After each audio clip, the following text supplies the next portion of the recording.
했습니다. 행정수도 이전. 네네. 네. 어떤 내용이죠? 이게 행정수도 이전이 저번 주만 해도 뭐 그렇게 지면상에 나오지 않았었는데 네네. 갑자기 이제 막 등장하더라고요. 네. 등장하고 또 이게 가능성이 그렇게 낮게 보이지 않게 자꾸 얘기가 나오니까 네.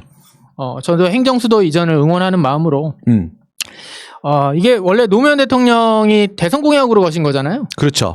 그리고 그때 만약에 그때는 이제 뭐 위헌 판결 진짜 거지 같은 이제 본 내용이 나오겠지만 네. 이상한 위헌 판결 관습헌법상. 네. 그것 때문에 이게 뭐 추진하다가 그냥 흐지부지 된 거죠. 근데 일부는 옮겨갔으니까. 네네. 미완의 성공이었는데 네.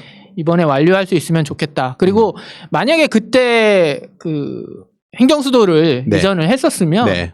지금 되게 또 문제되고 있는 것 중에 하나가 부동산 문제잖아요. 맞습니다. 근데 부동산 문제 상당 부분이 해결될 수 있지 않았을까? 그런 아니죠. 가능성. 해결되는 게 아니라 미연에 방지될 수 있었다라고 볼 수 있죠. 네. 가능성. 네. 네. 그런 것들을 그 어떤 기득권들이 네. 그게 가로막지 않았나 해서 한번 지금 인원되고 있는 거랑 네. 예전에 추진했던 그런 사항들을 한번 살펴보자. 네. 그렇게 해서 준비해봤습니다. 벌써 17년 전이더라고요, 이게. 아, 그래요? 17년 전에 그때 대선 공약으로 행정수도 이전이 추진됐었는데 2004년도에 네.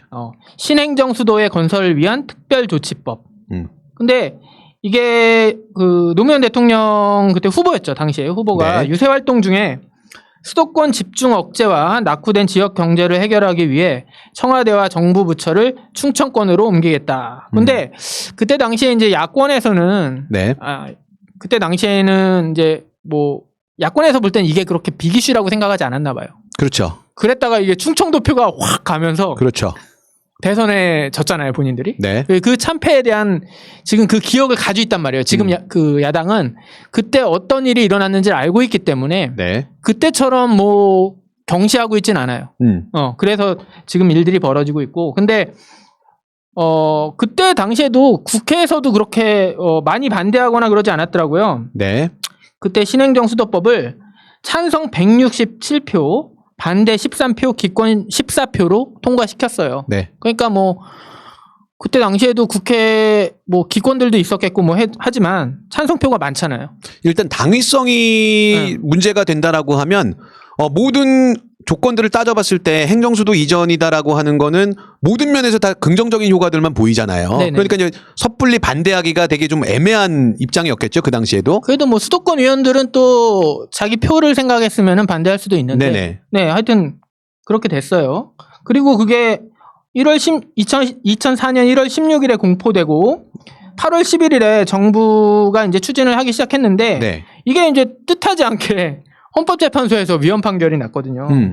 근데 그 위헌 판결을 근거로 제시했던 게 관습헌법에 대한 얘기였는데 네네. 일단 그 사람들이 얘기한 거 한번 들어볼게요. 네. 대한민국은 성문헌법을 가진 나라로서 기본적으로 헌법전이 헌법의 법원이 된다. 그러나 성문헌법이라고 하여도 그 속에 모든 헌법사항을 빠짐없이 완전히 규율하는 것은 불가능하고 또한 헌법은 국가의 기본법으로서 간결성과 함축성을 추구하기 때문에 형식적 헌법전에는 기재되지 아니한 사항이라도 이를 불문헌법 내지 관습헌법으로 인정할 소지가 있다. 특히 헌법 제정 당시 자명하거나 전제된 사항 및 보편적 헌법 원리와 같은 것은 반드시 명문에 규정을 두지 아니하는 경우도 있다. 그렇다고 해서 헌법 사항에 관하여 형성되는 관행 내지 관례가 전부 관습헌법이 되는 것은 아니고 강제력이 있는 헌법 규범으로서 인정되려면 엄격한 요건들이 충족되어야 하며 이러한 요건이 충족된 관습만이 관습헌법으로서 성문의 헌법과 동일한 법적 효력을 가진다. 네, 이렇게 해서 관습헌법에 대해서 본인들이 규정을 해 놓으셨어요. 네네. 근데 이게 보면 그러니까 이해는 돼요. 뭐냐면 이 헌법전에 있는 것들만 헌법으로 인정하기에는 그냥 인간이 보편타당하게 생각하는 것들은 굳이 네. 헌법전에 실을 필요가 없잖아요. 헌법으로 실을 필요가 없어요. 그렇죠. 그러니까 뭐 인간의 기본권이라든가 네. 뭐 인권이나 이런 네. 문제들은 같은 얘기인가요? 네. 그런 얘기들은 굳이 헌법의 어떤 조항으로 실려있지 않더라도 우리가 그건 지키고 따라야 되는 게 맞겠죠. 그런데 수도 이 한 나라의 그 행정부가 있는 곳이죠. 네. 행정부가 있는 곳이 과연 관습헌법이 될 수 있느냐. 저는 그게 의문이더라고요. 근데 이분들은 뭐 반복 계속성, 항상성, 명료성, 국민적 합의 뭐 이런 것들을 들었는데 결국은 그냥 쉽게 생각하면 본인들이 거기에 땅이 있지 않았을까. 그럴 수 있죠.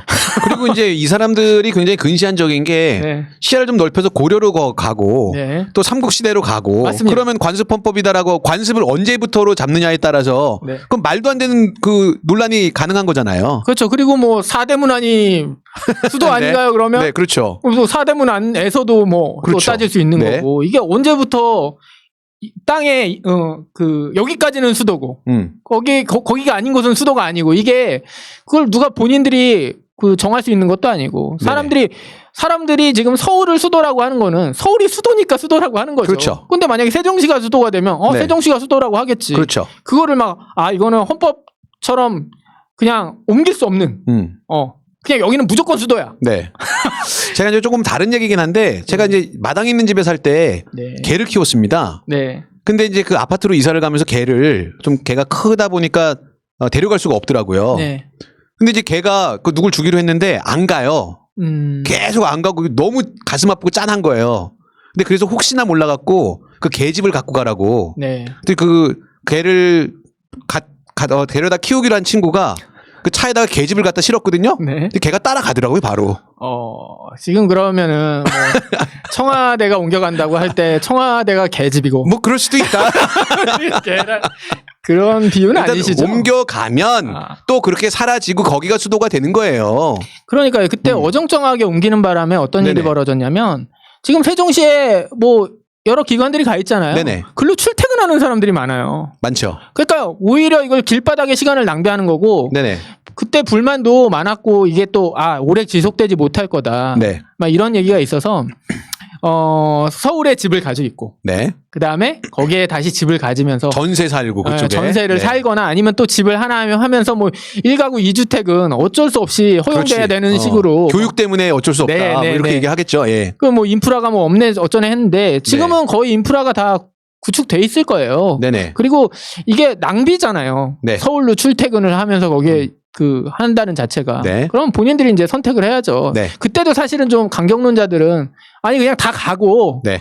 1가구 1주택만 허용하고 나머지 다 세금 때리고 막 그런 얘기 있었거든요. 네. 근데 극렬히 반대했죠. 그렇죠. 기득권들이. 네. 근데 그 기득권들의 마음을 어떻게 다시 한번 빙의해서 보더라도 기득권 서울을 수도를 행정수도 이전하는 거에 대해서 그렇다고 해서 뭐 서울 집값이 막 폭락을 하고 그럴 것 같지는 않거든요. 그렇죠. 그죠? 오르지 않지 네. 떨어지진 않을 겁니다. 뭐 잘 모르겠지만 네네. 뭐 저희가 뭐 부동산 전문가도 네. 아니고. 근데 일단은 이게 분산되는 효과가 있잖아요, 아무래도. 그렇죠. 그리고 뭐 워싱턴하고 뉴욕을 이제 많이 예로 들잖아요. 네네. 워싱턴하고 뉴욕이 있을 때 뭐 그래서 뉴욕보다 워싱턴이 후지고 뭐 워싱턴이 뉴욕보다 후지고 뭐 이런 얘기를 하진 않잖아요. 그렇죠. 네. 그러니까 세종시도 그렇게 해서 발전할 수 있으면 좋을 것 같거든요. 네. 근데 아까 얘기했잖아요. 역사 얘기 이제 하면서 뭐 고려 시대는 어쩌고 삼국 시대는 어쩌고. 근데 지금 그 반대하는 세력 측에서 네. 예전에 뭐 웅진천도 뭐 이런 거 나오면서 얘기를 하고 있더라고요. 근데 글쎄요. 그때는 뭐 이제 삼국이 대립하고 있던 시대였고 네. 이제 힘이 딸리니까 물러선 건데 지금 뭐 그런 건 아니잖아요. 우리가 네. 북한한테 뭐가 국력이 밀려가지고 이거 수도가 여기 서울에 있으면 위험할 테니 옮기자 이런 얘기 아니니까 좀 힘이 없는 얘기 같은데 그런데 그게 있더라고요. 그러니까 행정수도 이전을 반대하는 측면에서는 예전 역사다 그러고 이게 근거가 되더라고. 네. 그걸 근거로 해가지고 이게 북한한테 뭔가 또 북한을 거기다 끌고 오더라고요. 행정수도 이슈의 북한이요. 예. 그러니까 예전에 태용호인가요? 아닙니다. 네. 그분은 뭐 너무 애국자가 되셨는데 대한민국 만세를 외쳤거든요. 네. 만세를 외치시고 갑자기 왜 그 얘기가 하는지 모르겠지만 네. 그 얘기도 좀 하면 이게 혼돈이더라고요. 혼돈. 그 표준어를 네. 북한식 억양으로 하니까 이게 진짜 통일이 되면 저런 꼴이라고 하면 안 됩니다. 저런 현상들을 기현상을 많이 접하게 되겠고 하여튼 근데 네. 그 수도 이전에 대해서 반대하는 양반들이 뭐 여러 가지로 끌고 오는데 그 중에 하나가 이제 그런 얘기더라고요. 예전 역사 얘기 아니면 헌법재판소에서 이미 판결이 났는데 네.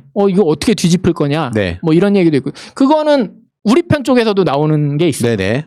한번 위헌 판결이 났는데 네. 근데 그런 거는 이걸 꼼수라고 해야 될지 아니면은 뭐라고 해야 될지 모르겠지만 법을 이번에 따로 만들고 있잖아요. 네네. 그리고 그 헌법에서 제정했던 그 관습헌법이라는 그 조문을 벗어날 수 있게 하든지 아니면은 원포인트 개헌도 얘기도 그렇죠. 나오고. 개헌 얘기도 나오죠. 예.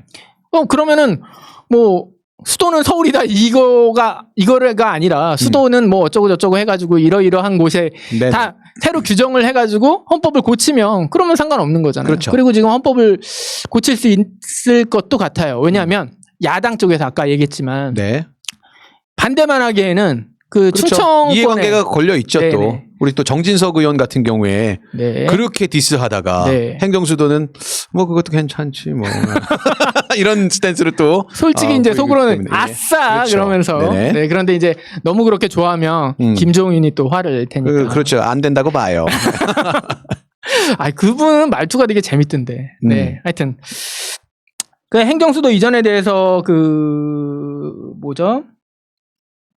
국민들 네. 국민투표 여론조사를 여론조사요? 해봤는데 예. 여론조사 해봤는데 찬성이 53.9대 반대는 34.3. 그러니까 네. 찬성이 우세하죠. 2배 가까이 되니까. 그거 이제 그 여론조사를 그 미래통합당 쪽에서 이제 비판하는 것 중에 하나가 네. 몰래 여론조사 했다는 거예요. 몰래 여론조사하고 지금 밝혔다고. 그럼 여론조사를 어떻게 몰래 하나요? 뭐 계속해서 지금 이런 지엽적인 걸 갖고 계속 논쟁을 하고 있더라고요. 그럼 리얼미터에서 한 건데 이거를 리얼미터에서 전화를 해서 몰래 저 비밀인데요. 저기 행정수도 물어보려고 그러거든요. 찬성하시나요? 찬성 1번. 이렇게 합니까? 반대 2번. 그 몰래 이거 딴 데 소문내지 마세요. 그러네. 네. 본인들이 이거 이슈를 선정하지 못했는데 네. 거기에서 여론조사를 하니까 몰래 했다는 얘기가 나오는구나. 그렇죠. 왜냐하면 만약에 지금 이제 미통당에서 막 그 당론으로 막 반대를 하는 걸로 딱 정하고 네. 그러면 또 저쪽에서도 이게 마냥 찬성할 수는 없잖아요. 그렇죠. 그러니까 우리나라 사람들이 또 그런 게 있잖아요. 나의 어떤 유불리하고 상관없이 또 자기가 미는 쪽에 당론을 따르는 네. 그런 사람들이 있으니까 그거를 얘기한 것 같은데 아니 뭐 이거는 비밀로 하고 말고 그런 얘기는 아닌 것 같고요. 네. 어쨌든 서울 쪽은 뭐 접전? 서울 쪽에서는 그렇게 막 찬성이 반대를 압도하고 이런 건 안 나왔나 봐요. 네. 예. 근데 어쨌든 그 충청권이랑 전라도 쪽이랑 이쪽에서는 찬성이 훨씬 많고 65% 이상 나오는 것 같고 네. 그다음에 뭐 경상도 쪽은 그냥 뭐 그쪽도 반반이겠죠. 아니면은 좀 그쪽에서도 사실 뭐 서울이 독점하는 게 그렇게 좋지는 않을 거 아니에요. 그렇죠. 좀 배 아픈 것도 있겠죠. 네. 그런데 이제 통합당에서 아직 당론으로 뭘 정하진 않은 것 같아요. 네. 그래서 통합당 얘기를 좀 들어보면 오세훈 같은 경우에는 이 문제를 전향적으로 검토할 필요가 있다. 그러니까 이제 좀 찬성하는 입장이죠. 그렇죠. 네.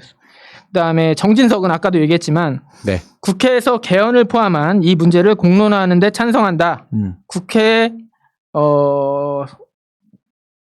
세종인데 이거 세종이 아니라 사당이라고 썼네요. 네. 헌법 개정 없이도 가능하다. 그러니까 헌법 개정 없이도 갈 수 있다. 그렇죠. 이거 법률로 정하면 되니까. 네네. 네. 그다음에 장제원 같은 경우에는 지역 균형 발전 전반에 대한 논의를 오히려 민주당보다 더 강한 목소리를 내며 주도해 나가야 할 것. 네. 너무 놀라웠어요. 그렇죠. 그러니까 사실 이런 사람들이 무서운 사람들이거든요. 그러니까 사람들이 원하는 게 뭔지 알고 거기에서 선점을 하고 강하게 치고 나갔다가 이제 자기한테 턴이 왔다 싶을 때 이제 그때 뻘소리를 할 거잖아요. 근데 그래서 좀 여론을 잘 파악하고 있는 것 같고 장제원은 이종배 같은 경우에는 수도권 과밀화 해소와 지역 균형 발전 측면에서 필요한 일이다. 그러니까 이게 여당이나 야당이 별로 차별성을 보이지 않고 찬성하는 것 같아요. 그렇죠. 지금 이제 이 이슈에 대해서 저는 그렇게 생각해요. 아까 물고 늘어지는 거예요. 그럼 반대하십니까? 네. 이거에 대해서 반대하십니까? 그럼 다들 뭐라 그러면 반대는 아니고 전반적인 그 방향성은 맞지만 네. 그 처리하는 과정이 조금 문제가 되는데 이거 이슈 전환하려고 하는 거 아닙니까? 그럼 이제 저는 이랬으면 좋겠어요, 민주. 맞으면 이슈 전환하려고 하는 겁니다. 그럼 안 되죠. 아니 집값 부동산 이거 어떤 정책도 잘 안 먹히기 때문에 이슈를 전체적인 틀에서 바꾸려고 합니다라고 도리어 그 꼼수가 아니라 정말 전환 패러다임을 바꾸려고 하는 거다라고 해갖고 다시 프레임을 걸었으면 좋겠거든요. 그렇죠. 네네. 근데 이제 미통당에서 그렇다고 열렬하게 지지하고 찬성할 수는 없잖아요. 그러니까 본인들도 지금 자꾸 간을 보고 있는 것 같아요. 그렇죠. 그래서 김종인 같은 경우에는 그 사람들의 개인적인 이해관계에서 얘기하는 것일 뿐 당의 공식 견해가 아니다 이렇게 하면서 한 발 네네. 뺐거든요. 근데 이게 조금 더 나아진 얘기인 게 이틀 전에는 헌재 판결을 뒤집을 수 없는 거 아니냐 네. 이런 식으로 그러니까 네네. 반대하는 입장을 펼쳤다가 돌아가는 꼴이 왜냐면 아니냐 그랬는데 아니다 이렇게 대답을 했나 보죠 누가. 그런데 이제 반대하는 인간들도 많아요. 네. 그쪽에서는 심재철 같은 경우에 민주당이 꺼낸 수도 이전론은 국면 전환용을 비롯해 그렇죠. 미래통합당 맞습니다. 분열 촉진용 다목적이다. 맞습니다. 암수에 걸려들어서는 안 된다. 똑똑해. 그러니까 아니 그래도 서울대 총학생회장 출신인데요. 심재철 똑똑합니다. 네, 똑똑합니다. 아유 알았어. 아유 들켰네. 홍문표 위원이라고 한 일을 다시 꺼내는 것은 진정성이 없다. 근데 이 홍문표가 네. 충남 홍성 그리고 예선이에요. 홍문표가 그래요. 반대하냐라고 얘기하면 반대는 아니라고 얘기해요. 뭐라는 겁니까? 그 반대는 아니지만 그 방향성은 맞지만 그 처리하는 이렇게 얘기를 해요. 계속 얼머부리면서. 충남 이명수 네. 물리적으로 실현이 어려운 얘기를 꺼내서 혼란만 가중시키는 것이다. 근데 이렇게 충청도 기반을 가지고 있는 의원들이 반대를 한다는 건 네. 분명히 이걸 아셔야 됩니다. 이분들은 분명히 서울 경기에 집이 부동산이 있습니다. 그럼. 있을 거예요. 분명히. 당연히. 네. 당연히라고 하면 안 되지 않을까요? 아마도. 네. 아마 그럴 것이다. 네. 뭐 이렇게 생각을 합니다. 그런데 저는 아까 이제 김 선생님도 얘기했지만 네. 지금 뭐 백약이 무효한 상태잖아요. 네네. 부동산을 뭐 잡겠다고는 하는데 시중에 돈은 넘쳐나고 네. 금리는 저금리고 네. 그리고 사람들이 너 돈 생기면 뭐 로또 맞으면 뭐 할래 할 때 딱 떠오르는 게 네. 부동산이죠. 네, 부동산이고 그럼 부동산 어디다 살래? 당연히 서울이잖아요. 강남이죠 거기도 로또 맞았다라고. 근데 저는 로또 맞으면 그냥 그 돈 쓸래요. 네. 왜 로또를 맞아갖고 또 투자를 할 생각을 하는지 모르겠어요. 그건 당신이 기인이라서 그래요. 기인. 네. 저는 로또 맞으면 그 돈 쓰다가 죽을 겁니다. 예. 저도 그걸 로또 맞은 사실을 절대 드러나지 않게 해야 됩니다. 아까도 얘기했지만 네. 미투 위에 거지 미투 위에 거지기 때문에. 맞습니다. 예. 네. 그래서 이 부동산을 뭐 잡을 수 있다고 뭐 확답은 못 드리죠. 네네. 이 일을 뭐 행정수도를 이전을 했다고 해서 네. 부동산을 저게 잡겠구나 이렇게 확답은 못하지만 할 수 있는 건 다 해봐야 되지 않느냐. 그리고 되게 가능성 있는 얘기잖아요. 어떻게 네. 보면 그린벨트를 풀어서 서울을 뭐 더 확장시키는 것보다는 네. 그냥 기존에 있는 인프라를 이용해서 네. 수도가 확장되는 느낌도 있잖아요, 사실은. 그죠? 그래서 있는 인프라를 활용하는 거. 네. 그것도 나쁜 것 같지 않고 그리고 중앙일보나 네. 이 보수 신문들을 보시면 알 네. 겁니다. 보수 신문에서 반대를 하지 않습니다. 음. 왜냐하면 이건 솔직히 꽃놀이 패거든요. 네. 수도 이전을 한다 그러면 거기에 들어가는 그 토목. 그래서 콘크리트 성애자들, 시멘트 성애자들 입장에서는 예. 예. 이거는 반대할 수가 없는 거예요. 본인들 맞죠? 입장에서는 본인들의 기반이 그 시멘트니까. 토목 세력 시멘트요. 네, 공구리 업체들을 네네. 공구리 업체들을 그 갑으로 모시고 있는 상황에서는 네네. 반대할 수가 없죠. 그러니까 SOC 사업으로 우리 정부는 경기를 이렇게 부흥시키려고 안 하잖아요. 네. 근데 이제 행정수도 이전이다라고 하면 뭐 원치 않게 어쨌든 SOC 사업에 또 건설 경기를 일으켜야 되니까 경기 부양책으로도 또 괜찮을 수도 있을 것 같고요. 네. 그게 네. 맞습니다. 보수에서도 좋아하는 논리니까. 그러니까요. 이게 네. 보수에서 반대하기가 되게 애매한 스탠스라는 거죠. 그리고 네네. 지금 상황이 되게 무르익었고 네네. 어떻게 보면 이제 노무현 대통령이 꿈꾸셨던 거를 너무 앞서가신 것 같은데 어쨌든 네. 지금이라도 그렇게 좀 추진이 되고 네. 해결이 됐으면 좋겠다는 네네. 바람에서 한번 발제를 예. 가져왔습니다. 그러니까 노무현 대통령이 처음에 제기했었던 이 행정수도 이전은 정말 그 노무현 대통령이 돌아가시고 뭐 지금 여기 안 계시지만 정말 그 미래를 내다보는 시각 자체가 정말 너무 빠르셨다. 그때 우리가 알아보지 못했다라고 하는 게 네. 너무 좀 안타깝다라는 생각이 좀 네네네. 들었습니다. 네. 예, 뭐 좀 잘 처리됐으면 좋겠습니다. 예. 자,